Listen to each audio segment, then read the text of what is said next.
രാജു പിനായർ ഈ ഫയൽ നീക്കം ഞാൻ വായിക്കാം. ഇത് തെറ്റാണ്. ഇത് ആ നിലയ്ക്ക് പറഞ്ഞു പോകാൻ കഴിയില്ല ശ്രീ രാജു പിനായർ. ഈ ഫയൽ നീക്കത്തിന്റെ സബ്ജക്ട് ഞാൻ വായിക്കാം. Department representation from Bacardi India private limited എന്ന് എഴുതി വെച്ചിട്ടുണ്ട്. ബക്കാഡി ഇന്ത്യ പ്രൈവറ്റ് ലിമിറ്റഡ് എന്ന ഈ ഫയലിൽ ജനങ്ങളെ തെറ്റിദ്ധരിപ്പിക്കരുത്. ജനങ്ങളെ തെറ്റിദ്ധരിപ്പിക്കരുത്. ചാട്ടം എങ്ങോട്ടാണെന്നൊക്കെ എനിക്ക് മനസ്സിലാവുന്നുണ്ട്. ഞാൻ 2022-23 LDF സർക്കാർ അനുവദിച്ച പാസാക്കിയ ഇന്നും നിലനിൽക്കുന്ന മദ്യനയത്തെ കുറിച്ചാണ് ഞാൻ വിഷമത്തോട് കൂടി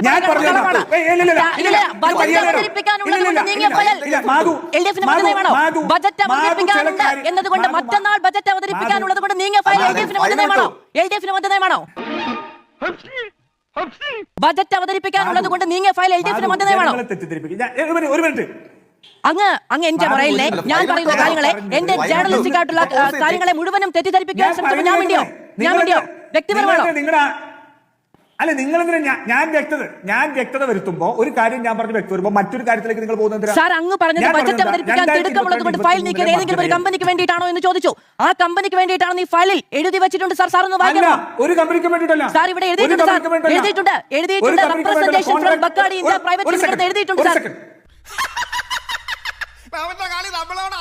ഒന്ന്, ഞാൻ ചോദിച്ച ചോദ്യം ജയ്ക്ക് മറുപടി പറഞ്ഞില്ല, മാധു മറുപടി പറയിക്കാൻ ശ്രമിച്ചില്ല. കഴിഞ്ഞ സർക്കാരിന്റെ മദ്യനയം, ആ മദ്യനയം തെറ്റായിരുന്നു ജയ്ക്ക് സമ്മതിച്ചിട്ടാണ് ആരോപണം ഉന്നയിക്കുന്നതെങ്കിൽ അതിൽ കഴമ്പുണ്ട്.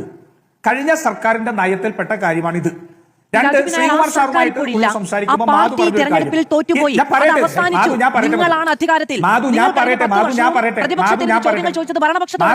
പ്രതിപക്ഷത്തോടായിരുന്നു ചോദ്യങ്ങൾ.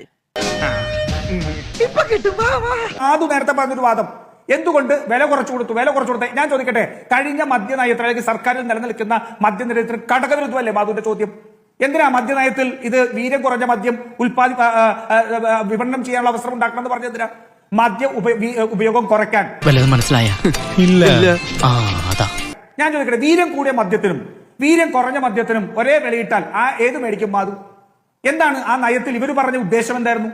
വീര്യം കൂടിയ മദ്യം മദ്യ ഉപഭോഗം കുറയ്ക്കാൻ വീര്യം കുറഞ്ഞ മദ്യം ഉത്പാദിപ്പിക്കുന്നത് ഫെർമെന്റേഷനിലൂടെയാണ് എന്നാണ് നയം പറയുന്നത്. കൃത്യമായി അതിനകത്ത് ആ ഉത്തരവിൽ തന്നെ പറയുന്നുണ്ട്. ചക്കയിൽ നിന്ന്, കശുമാവിൽ നിന്ന്, അങ്ങനെയുള്ള പഴവർഗ്ഗങ്ങളിൽ നിന്ന്. നിങ്ങൾ അങ്ങനെയാണോ തീരുമാനം വന്നിരിക്കുന്നത്? ബക്കാഡി കമ്പനി അങ്ങനെയാണോ ഉണ്ടാക്കുന്നത്? ഞാൻ ചോദിച്ചതിന് മറുപടി കിട്ടിയില്ല. മാധു, ഞങ്ങൾ എന്ത് തീരുമാനിച്ചു മാധു എന്ന് പറയാം. ഞങ്ങൾ എന്താ തീരുമാനിച്ചത്? ബക്കാഡി കമ്പനിയുടെ അപേക്ഷ ഇപ്പോഴത്തെ സ്റ്റാറ്റസ് എന്താണ്? അതൊന്നും എനിക്കറിയാൻ മേല. ബക്കാഡി കമ്പനിയുടെ അപേക്ഷ ഉണ്ടെങ്കിൽ ഞങ്ങൾക്ക് എന്താ കാര്യം? ബക്കാഡി കമ്പനിയുടെ അപേക്ഷ ഞാൻ പറഞ്ഞു തീർക്കാൻ അനുവദിക്കുക. ഒന്ന്, നിങ്ങൾ ഉന്നയിക്കുന്ന കാര്യം നിലനിൽക്കുന്ന മദ്യനയത്തിന് ഘടകവിരുദ്ധമാണ്. കാരണം അത് പറയുന്നത് വീര്യം കൂടിയ മദ്യത്തിന്റെ ഉപഭോഗം കുറയ്ക്കാൻ വേണ്ടി വീര്യം കുറഞ്ഞ മദ്യം ലഭ്യമാക്കണം. വീര്യം കൂടിയ മദ്യത്തിന് പറയട്ടെ മാധു. അല്ല മാധു അത് ശരിയല്ല.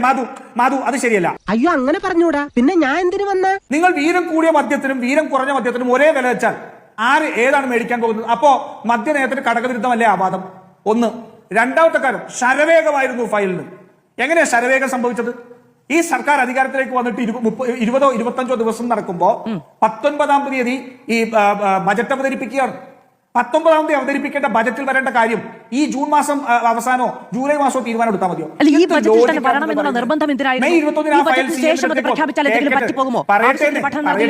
ഇങ്ങനെ പോയാൽ സംഗതി കുഴയും. നിങ്ങൾ ഇത്ര അസഹിഷ്ണുത കാണിക്കുന്നത്? 19-ാം തീയതി അവതരിപ്പിക്കുന്ന ബജറ്റിൽ 16-ാം തീയതി തീരുമാനമെടുത്തതിന് നിങ്ങൾ ശരവേഗം എന്ന് പറയുന്നത് എന്ത് അടിസ്ഥാനത്തിലാണ്? ജനങ്ങളെ തെറ്റിദ്ധരിപ്പിക്കുന്നതല്ലേ? ബജറ്റ് നിർദ്ദേശം രണ്ടും രണ്ടാണ്. അതെ, മനുഷ്യന്റെ ക്ഷമയ്ക്കൊക്കെ ഒരു അതിരുണ്ട്. ഒന്ന്, സർക്കാർ ടാക്സേഷൻ തീരുമാനിച്ചിരിക്കുന്നു. സർക്കാരിന് ടാക്സേഷൻ തീരുമാനിക്കണമെങ്കിൽ ബക്കാഡി കമ്പനിക്ക് അനുമതി കൊടുക്കണമെന്ന് മാനദണ്ഡമില്ല. ബക്കാഡി കമ്പനിയുടെ അനുമതിയുമായി ബന്ധപ്പെട്ട കാര്യമാണ് ഈ ശരവേഗത്തിൽ പോയത്. ബക്കാഡി കമ്പനിക്ക് അനുവാദം കൊടുത്തു? ആ ഫയലാണ് സാർ പോയത്. ബക്കാഡി കമ്പനിക്ക് ആ ഫയലാണ് സാർ പോയത്. ഏത് ഫയൽ? സർക്കാരിന്റെ ടാക്സേഷനുമായി ബന്ധപ്പെട്ട്. ഒരു മിനിറ്റ്, ഇത് വടി കൊടുത്ത് അടി വാങ്ങുന്ന പരിപാടിയാണല്ലോ ബാബു. മാതൊരു കാര്യം അറിയാത്ത പോലെ പറയുന്നത്. ഒരു ബജറ്റിൽ ഇന്ന വിഭാഗത്തിൽപ്പെട്ട മദ്യത്തിന് ഇത്ര രൂപ നികുതി നിശ്ചയിക്കുന്നു എന്ന് പറഞ്ഞാൽ ഏതെങ്കിലും ഒരു കമ്പനിക്കാണോ ആ തീരുമാനം? ബക്കാഡി മാത്രമാണോ ഈ നാട്ടിൽ ഉണ്ടാക്കുന്ന വീര്യം കുറഞ്ഞ മദ്യം ഉണ്ടാക്കുന്നത്? നിങ്ങൾ എന്താണ് പറഞ്ഞു വരുന്നത്? നിങ്ങളുടെ ഒരു പൊളിറ്റിക്കൽ അക്യുമൻ ഇല്ലേ? നിങ്ങളുടെ ഒരു ജേർണലിസ്റ്റിക് അക്യുമൻ ഇല്ലേ? ജനങ്ങളെ തെറ്റിദ്ധരിപ്പിക്കുന്നതാണോ മാധ്യമ പ്രവർത്തനം? ബജറ്റിലെടുത്ത തീരുമാനം ഈ പറയുന്ന പ്രത്യേക വിഭാഗത്തിൽപ്പെട്ട 20% 0 മുതൽ 10% ആൽക്കഹോളിന് ഒരു നികുതിയും 10 മുതൽ 20% ആൽക്കഹോൾ കണ്ടന്റുള്ളതിന് മറ്റൊരു നികുതി നിശ്ചയിക്കുന്നു. ഏത് കമ്പനിയാണുള്ളത്? സർ, ഏത് ബക്കാടി കമ്പനിയുടെ അപേക്ഷയാണുള്ളത് സർ? മാത്രമാണ് സർ, ഏത് കമ്പനിയുടെ വേറെ അപേക്ഷയാണുള്ളത് കമ്പനികളുണ്ട്. അതുകൂടി പറയൂ. ഏത് കമ്പനിയുടെ അപേക്ഷയാണുള്ളത്?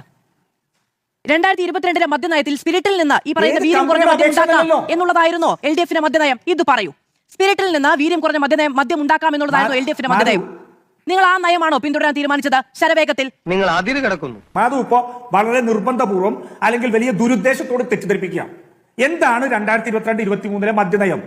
ആ മദ്യനയത്തിൽ പറയുന്നത് വീര്യം കൂടിയ മദ്യ ഉപയോഗം കുറയ്ക്കാൻ വീര്യം കുറഞ്ഞ മദ്യത്തിനെ പ്രോത്സാഹിപ്പിക്കണം.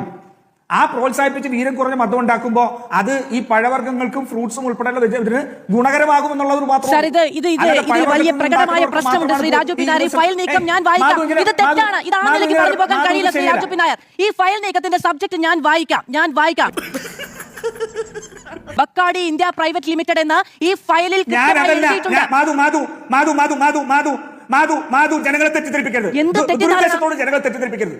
ഞാൻ പറഞ്ഞത് 2002 കേക്കു ഞാൻ 2022-23 LDF സർക്കാർ അനുവദിച്ച പാസാക്കിയ ഇന്നും നിലനിൽക്കുന്ന മദ്യനയത്തെ കുറിച്ചാണ് ഞാൻ പറഞ്ഞത്. ഞാൻ വിഷമത്തോട് കൂടി ബജറ്റ് അവതരിപ്പിക്കാനുണ്ട് എന്നതുകൊണ്ട് മറ്റന്നാൾ ബജറ്റ് അവതരിപ്പിക്കാനുള്ളത് കൊണ്ട് നീങ്ങിയ ഫയൽ LDF-ന് മദ്യനയമാണോ? ഉത്തരം മുട്ടിച്ചോളഞ്ഞല്ലോ. ബജറ്റ് അവതരിപ്പിക്കാനുള്ളത് കൊണ്ട് നീങ്ങിയ ഫയൽ LDF-ന് മദ്യനയമാണോ? ഒരു മിനിറ്റ് അങ്ങ് എന്റെ പറയില്ലേ, ഞാൻ പറയുന്ന കാര്യങ്ങളെ, എന്റെ ജേർണലിസ്റ്റിക് ആയിട്ടുള്ള കാര്യങ്ങളെ മുഴുവനും തെറ്റിദ്ധരിപ്പിക്കാൻ ശ്രമിച്ചപ്പോൾ ഞാൻ വേണ്ടിയോ വ്യക്തിപരമാണോ? അല്ല, നിങ്ങൾ ഞാൻ വ്യക്തത വരുത്തുമ്പോ ഒരു കാര്യം ഞാൻ പറഞ്ഞ് വ്യക്തി വരുമ്പോ മറ്റൊരു കാര്യത്തിലേക്ക് നിങ്ങൾ പോകുന്നത്. സാർ, അങ്ങ് പറഞ്ഞത് ബജറ്റ് അവതരിപ്പിക്കാൻ തിടുക്കമുള്ളത് കൊണ്ട് ഫയൽ നീക്കിയത് ഏതെങ്കിലും ഒരു കമ്പനിക്ക് വേണ്ടിയിട്ടാണോ എന്ന് ചോദിച്ചു. ആ കമ്പനിക്ക് വേണ്ടിയിട്ടാണ് ഈ ഫയലിൽ എഴുതി വെച്ചിട്ടുണ്ട് സാർ. സാർ ഒന്ന് വായിക്കാമോ? ഒരു കമ്പനിക്ക് വേണ്ടിയിട്ടല്ല. അവള് പറയുന്നതിൽ ഒരു പോയിന്റ് ഉണ്ട്. ഇവിടെ എഴുതിയിട്ടുണ്ട് representation from Bacardi India private limited എഴുതിയിട്ടുണ്ട് സാർ. ഈ സംസ്ഥാനത്ത് ഓൾ ഇന്ത്യ ടൂറിസ്റ്റ് പെർമിറ്റുകളുടെ ടാക്സ് കുറയ്ക്കാൻ തീരുമാനിച്ചു ഇല്ലേ? ഏതെങ്കിലും ഒരാൾ ഒരു അപേക്ഷ കൊടുത്തുകൊണ്ട് അവർക്ക് വേണ്ടി മാത്രമാണെന്നാണോ പറയുന്നത്? സാർ, അങ്ങനെയാണെങ്കിൽ ഏതെങ്കിലും ഒരു കമ്പനിയുടെ പേര് എഴുതിയിട്ട് ഇതിൽ എഴുതിയിട്ടുണ്ട് സാർ. ചോദ്യം ചെയ്തു ഏത് ബജറ്റിൽ എവിടെ എഴുതി? സാർ, ബജറ്റിലല്ല സാർ, ഈ ഫയൽ നീക്കത്തിൽ. ഒരു മിനിറ്റ് ഞാൻ പറയാം. ഈ ഫയൽ ശരവേഗത്തിൽ നീങ്ങിയത് ബജറ്റ് അവതരിപ്പിക്കാനുള്ള തിടുക്കം കൊണ്ടാണെന്ന് അങ്ങ് പറഞ്ഞു. അത് ഏതെങ്കിലും ഒരു കമ്പനിക്ക് വേണ്ടിയിട്ടല്ല എന്ന് അങ്ങനെ വെല്ലുവിളിച്ച് പറഞ്ഞു. ആ ഫയൽ നീങ്ങിയത്, അതായത് ഈ 10:41 നിന്ന് 42 ആകുമ്പോഴത്തേക്കും അടുത്ത മേശയിലേക്ക് പോയത് രാത്രി മുഖ്യമന്ത്രി എഴുതിയിട്ട് പിറ്റേ ദിവസം രാവിലെ സെക്രട്ടറി പരിശോധിച്ച ഫയലിന്റെ മുകളിൽ സാർ എഴുതിയിട്ടുണ്ട് representation from Bacardi India private limited. എന്തിനാണ് സാർ എഴുതിയത്? അതായത് മറ്റേ ഇതല്ലേടാ ഇത്.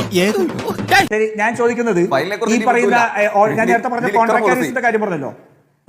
കോൺട്രാക്ട് കാരീസിന്റെ കാര്യം പറഞ്ഞല്ലോ. അല്ലെ, അങ്ങനെ ഇടപെടല്ലേ? ഞാൻ നേരത്തെ പറഞ്ഞല്ലോ, കോൺട്രാക്ട് കാരീജസ് ഒരു റെപ്രസെന്റേഷൻ കൊടുക്കുന്നു. ഈ സംസ്ഥാനത്തെ ടൂറിസ്റ്റ് വെഹിക്കിൾസിന്റെ ഇത് കുറയ്ക്കണം എന്ന് പറഞ്ഞിരുന്നു. ആ റെപ്രസെന്റേഷൻ ഒരു ഇൻഡസ്ട്രിയെ സംബന്ധിച്ചോളം പ്രധാനപ്പെട്ടാണെന്ന് പറഞ്ഞുകൊണ്ട് സർക്കാർ എടുത്ത് അത് ബജറ്റിൽ കുറച്ചാൽ ഈ കോൺട്രാക്ട് കാരീസിന്റെ അസോസിയേഷനുള്ളവർക്ക് മാത്രമാണ് അതിന്റെ ഗുണം നിങ്ങൾ നിർവഹിക്കുമോ? സാർ, ഇത് ബജറ്റിൽ വായിച്ച കാര്യമല്ല പറയുന്നത്, ഈ ഫയൽ നീക്കത്തിന്റെ കാര്യമാണ്. അങ്ങേക്കത് മനസ്സിലാവാഞ്ഞിട്ടല്ല. ഈ ഫയൽ നീങ്ങിയതിന്റെ കാര്യമാണ് പറയുന്നത്. അതാണ് ഞാൻ ചോദിച്ചത്. ഫയൽ നീക്കും ബജറ്റ് തമ്മിൽ എന്താണ് ബന്ധമെന്ന് ഞാനാണ് ചോദിച്ചത് സാർ. മാധു, ഒരു ഫയൽ വന്നാൽ ഒരാൾ കൊടുത്ത റെപ്രസെന്റേഷൻ അല്ല ഒരു ഫയല്. നിങ്ങൾ എന്താണ് പറയാൻ ഉദ്ദേശിക്കുന്നത്? സാർ, ഇവിടെ അല്ല, ചോദിക്കാനുള്ള ഒരു കാര്യമാണ്. റെപ്രസെന്റേഷൻ ഉണ്ടാവോ? ശരി, നമുക്ക് റെപ്രസെന്റേഷനേ ഇല്ല. ഇത് എല്ലാ കമ്പനികൾക്ക് വേണ്ടിയിട്ടുള്ളതാണ് എന്നാണല്ലോ അങ്ങ് നേരത്തെ പറഞ്ഞത്. ഈ കിട്ടുന്നതിലേക്ക് എനിക്ക് സന്തോഷമേ ഉള്ളൂ. ഇനിയും കിട്ടാൻ വേണ്ടി ഞാൻ പ്രാർത്ഥിക്കാം.